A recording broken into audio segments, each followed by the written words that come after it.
All right, chapter 5. You'll recall from the last chapter that we ended off with Bilbo being dropped, being knocked out, being left alone in the tunnels, the goblin tunnels, um, which are not a very comfortable place to be. He's very unhappy when he wakes up, and he's lost, and his head hurts, and all these things.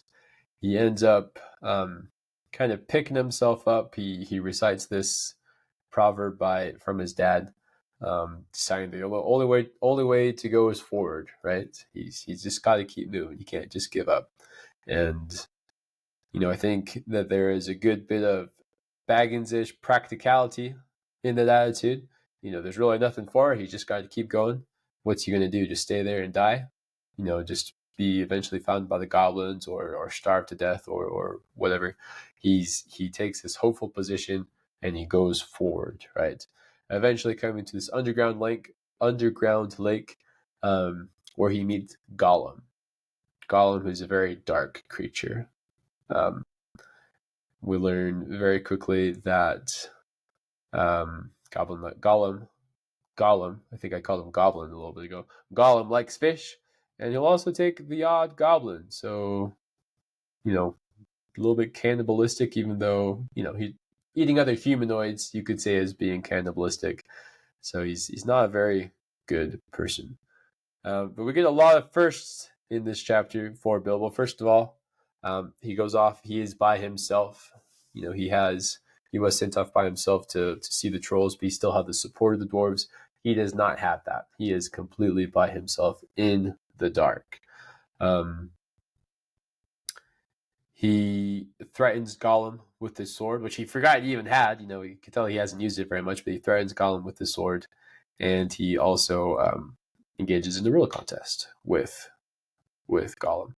Also, finding that gold ring, which, if you're familiar with the Lord of the Rings, becomes very important. And Tolkien says this was a turning point in his career, but he did not know it. So, you could take that finding the ring is a turning point, or this whole experience of having to be by himself, having to fend for himself, and surviving in this chapter as a turning point as well. So just thinking about that Baggins and Took ratio, still very much Baggins-ish. He still keeps looking backwards, still is homesick for his hobbit hole and eating eggs and bacon and stuff like that. But he has become a lot more adventurous, right? Especially when you look at the riddles and thinking about that poetry versus prose idea. He does come up with some riddles on the spot, which are very poetic. So all of these things coming together, fending for himself, being a little bit more adventurous, a little bit more brave. The Took is definitely coming up. But I want to talk about the riddles, which I think are very interesting. So Gollum starts off with his roots as nobody sees, as taller than trees, up it goes, and yet never grows. Again, whenever we meet a new group of people, or person in this case, it seems like they have a song or a poem, and we can see these riddles as being poetry, and we can see what Gollum's priorities are.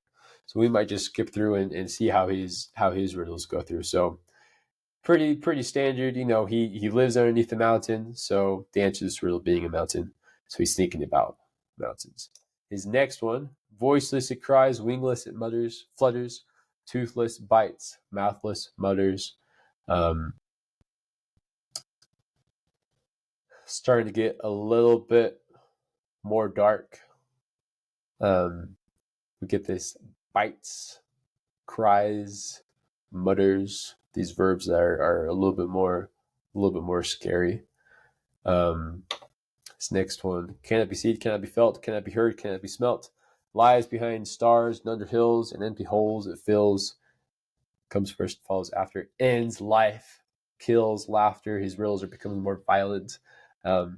Just to backtrack a little bit, you might remember that the stakes of this riddle contest is if Gollum wins, and he eats Bilbo. If Bilbo wins, Gollum will show him the way out. So Gollum is hungry, thinking violent thoughts. which really comes to head in these later ones. Alive without breath, as cold as death, never thirsty, never ever drinking, all in male, never clinking. So more kind of death tones, alive without breath, although, he's talking about fish, but which is also something he thinks about a lot. But the way he talks about it is very death oriented. And then finally, this thing all thing devours birds, beasts, trees, flowers, gnaws iron, bites steel, grinds hard stones to meal, slays kings, ruins town, beats high mountain down. So look at the verbs: devours, gnaws, bites, grinds, slays, ruins, beats. Yeah, would not want to be in a real contest with this guy. And Bilbo is very uncomfortable this entire time. So we learn a lot about Gollum through his poetry. We also learn a lot about Bilbo. So we'll go back to his. So his teeth poem, 30 white horses on the red hill. First they chant, then they stamp, then they stand still. This was an old riddle. It wasn't one that Bilbo thought up himself. So he's playing it pretty safe. We don't learn maybe too much about him from this riddle, but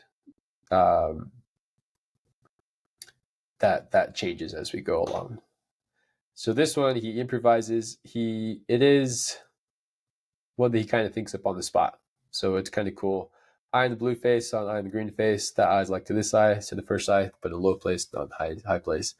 And this was talking about sun and daisies, right? So very spring, daytime, light, life imagery going into this poem, which is something that Bilbo is very much wanting at this point, especially in comparison to Gollum's really dark and violent riddles.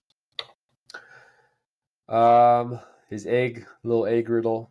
He's thinking about food. He's always thinking about eggs and bacon, right? He's always homesick for things like that.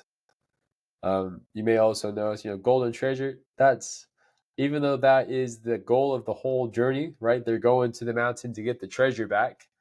He's not even thinking about that. He's not thinking about actual gold. He's thinking about food. Very Hobbit-like. Very much a Baggins-ish trait. More food. Thinking about dinner, the fish, being eaten by, different things. And then his own kind of curiosity about what he's got, because he's forgotten he's found the ring. What have I got in my pocket, which ends up winning the riddle match in maybe a not so fair way, but what can you do? Gollum was being freaky. So a lot of themes come up in this chapter. Again, we have luck. It was a chance in a million that he would find that ring in the dark. A lot of times when he came up with the answers to Gollum's riddle, it was more by luck. He just happened to have a fish land on him, or he was asking for time when time was the answer. We also get this idea of pity and empathy. So Gollum, he's chasing after Bilbo. Bilbo slips on the ring, ends up being able to follow Gollum out of the tunnels, or at least closer to a back entrance, the back door.